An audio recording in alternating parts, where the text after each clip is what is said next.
اب تیرے والد نے جانے کا پروگرام بنا لیا ہے، اب نہ ٹائم آ گیا ہے بچھڑنے کا۔ فرماتی ہیں جب میں نے یہ بات سنی تو میں رو پڑی، حضور آپ بچھڑ جائیں گے؟ کہتی ہے میں روئی۔ ذرا حدیث کے جملوں پہ غور کرنا۔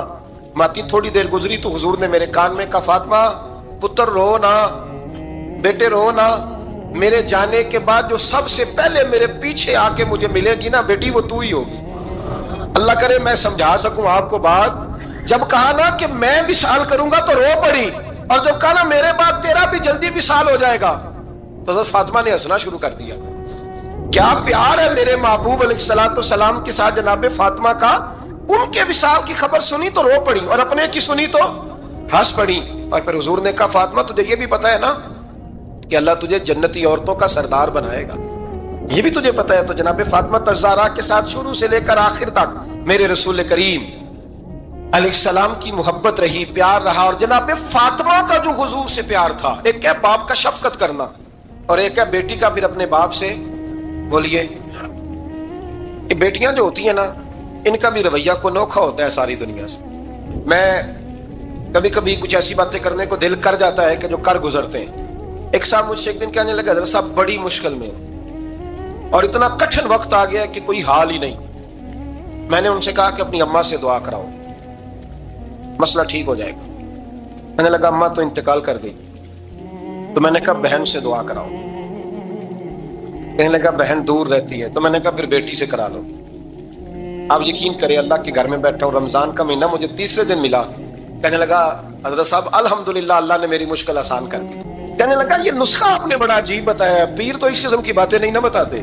پیروں نے تو آپ کو پتا ہے دعائیں قید کر کے رکھی، صرف ہماری قبول ہونی ہے۔ کہنے لگے آپ ان کا میرے ساتھ ارادت کا رشتہ ہے۔ کہنے لگے آپ کس طرح کے پیر ہیں کہ آپ نے مجھے پلٹ کے کہہ دیا کہ اماں سے، بہن سے، بیٹی سے؟ تو میں نے کہا اصل بات یہ ہے کہ میں کبھی تھکا بھی ہوتا ہوں، کبھی کسی رنگ میں بھی ہوتا ہوں، اور کئی دفعہ اب تو یہ حال ہو گیا ہے کہ رونا آئے بھی تو روتے نہیں کہ لوگ تماشا نہ سمجھیں، کئی دفعہ آنسو چھپانے بھی پڑتے ہیں کہ لوگ اس کو اداکاری اور فنکاری ہی نہ سمجھنے لگ جائے۔ تو میں نے کہا یہ جو بیٹی ہوتی ہے نا، یہ جو بہن ہوتی ہے، یہ جو ماں ہوتی ہے، اس کو اشارتاً بھی آپ کان میں کہہ دینا مشکل میں ہوں تو یہ رات کو رو رو کے مصلی بھگو دیتی، یہ رو رو کے دعا مانگتی ہے بیٹے کے لیے، بھائی کے لیے، باپ کے لیے۔ اس کا رنگ ہر بیٹی پیار کرتی ہے، اور یقین کریں کہ کلیجہ ٹھنڈا ہو جاتا ہے جب بیٹیاں چھاتی پہ لیٹتی ہیں، تو لطف آتا ہے کہ اللہ کریم نے اس ننھی سی کلی میں کیا ٹھنڈک رکھی ہے کہ سارے دل کا جو ہے بوجھ اس نے ہلکا کر دیا۔ تو بتائیے پھر میرے نبی پاک کی شہزادی کی حضور سے محبت کتنی ہوگی۔ چھوٹی سی عمر تھی حضرت فاطمہ کی جب حضرت خدیجہ وصال کر گئی، تو کسی نے کہا فاطمہ سب سے پہلے گھر سے کب نکلنا ہوا؟ تو بخاری مسلم میں حدیث ہے، اللہ کے نبی نا بیت اللہ شریف کے سامنے سجدے میں تھے تو ابو جہل کو شرارت سوجی، کچھ لوگوں سے کہا، عقبہ بن ابی معیط تھا، کچھ اور لوگ تھے، کہنے لگا میں ابھی رستے سے گزرا ہوں تو وہاں کسی نے اونٹ ذبح کیا ہے۔ تو اونٹ کی اوجڑی، آپ نے اوجڑی دیکھی ہے نا، جانور کی اوجڑی بڑی وزنی ہوتی ہے، اس میں گندگی ہوتی ہے، اونٹ کی اوجڑی بڑی وزنی ہوتی تھی۔ کہنے لگا وہاں اونٹ کی اوجڑی پڑی ہے، وہ دیکھو نبی پاک معاذ اللہ سجدے میں ہے، تو معاذ اللہ ثم معاذ اللہ وہ اونٹ کی اوجڑی اٹھاؤ حضور کی گردن پہ رکھ دو۔ تھوڑا سا مشکل سے جمعہ پڑھنا پڑ جائے نا، اور تھوڑا سا مشکل سے پڑھانا پڑ جائے تو ہم دین کے بہت بڑے خدمت گزار بن جاتے ہیں۔ یہ دیکھو سجدے کتنی مشکل سے ہو رہے ہیں، یہ دیکھو سجدے کتنی مشکل سے ہو رہے ہیں، کتنی مشکل سے حضور کے سر انور پر اوجڑی رکھ دی۔ یہ وہ وقت ہے کہ نہ تو چچا ابو طالب ہیں جو پہنچ جاتے، نہ جناب ختیجہ ہیں جو بندوبست کرتی، تو کسی نے نہ جناب ختیجہ کے دروازے کے سامنے منہ کر کے کہا کہ محبوب کے گھر والوں حضور کے سر اقدس پر اوجڑی رکھ دی ہے کسی، اور حضور سر اقدس اٹھاتے ہیں تو تکلیف محسوس کرتے ہیں۔ جناب فاطمہ کہتی پہلا دہاڑا تھا جب میں چہرے پہ کپڑا ڈال کے نہ تو اپنے بابا کے لیے نکلی، فرماتی پہلا دن تھا،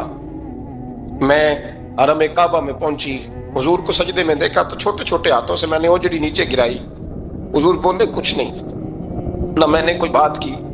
میں نے حضور کی انگلی کو تھاما اور میں کنویں پہ لے آئی، حضور بھی نہیں بولے، جناب سیدہ فرماتی میں بھی نہیں بولی، حضور بیٹھ گئے اور میں کنویں سے پانی نکالنے لگی، میں حضور کی زلفیں دھوتی جاتی اور حضور روتے جاتے، زلفیں دھوتی جاتی اور حضور روتے جاتے۔ پھر حضرت فاطمہ نے جب حضور کی زلفیں دھو لی تو ہاتھ اٹھائے، کہا اللہ جنہوں نے میرے بابا کو تکلیف دی ہے نا ان کو برباد کر دے۔ میں رات روایت پڑھ رہا تھا مشکات سے تو میں حیران ہو رہا تھا کہ یہ عجیب منظر ہے، یہ عجیب منظر ہے کہ جب طائف والے پتھر مارے اور نبی کریم علیہ السلام سے حضرت زید بن حارثہ کہ حضور دعا کریں گے تباہ ہو جائے، تو نبی پاک کہ نہیں زید، میں نے نہیں ان کے لیے تباہی کی دعا کرنی، یہ نہیں ٹھیک ہوتے تو ہو سکتا ہے ان کی نسلیں ٹھیک ہو جائیں۔ اور جب احد میں وہ لوگ پتھر مار کے دانت شہید کر دیں، حضرت ابوبکر صدیق جیسی ٹھنڈی طبیعت کا آدمی عرض کرے حضور دعا کریں گے تباہ ہو جائے، تو حضور نے فرمایا اللہم اہدی قومی فإنہم لا یعلمون، یا اللہ میری قوم کو ہدایت دے، یہ جانتے نہیں یہ کیا کر رہے ہیں۔ حضور نے کبھی بھی کسی کے لیے دعائیں ضرر نہ فرمائی، لیکن آج یہ عجیب منظر ہے، شاید یہ واحد وہ وقت ہے کہ جناب فاطمہ الزہرا نے جب کہا نا کہ اے اللہ انہیں برباد کر دے، انہوں نے آج میرے والد کو تکلیف دی ہے، حضرت فاطمہ کی دعا سن کے تو حضور نے بھی ہاتھ اٹھائے، کہا اے اللہ جیسے میری بیٹی کہتی ہے نا ویسے ہی کر دے، اللہ کر دے انہیں برباد، فاطمہ جیسے کہتی ہے ویسے،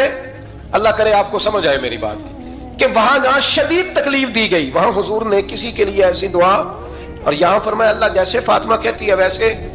اللہ اکبر۔ حضرت عبداللہ ابن مسعود کہتے ہیں کہ وہ دعا بھی میں نے سنی، اور پھر میں نے ان سب لوگوں کو جن کے لیے جناب سیدہ نے دعا کی تھی، ان سب کو پھر میں نے بدر میں کٹتے ہوئے بھی دیکھا۔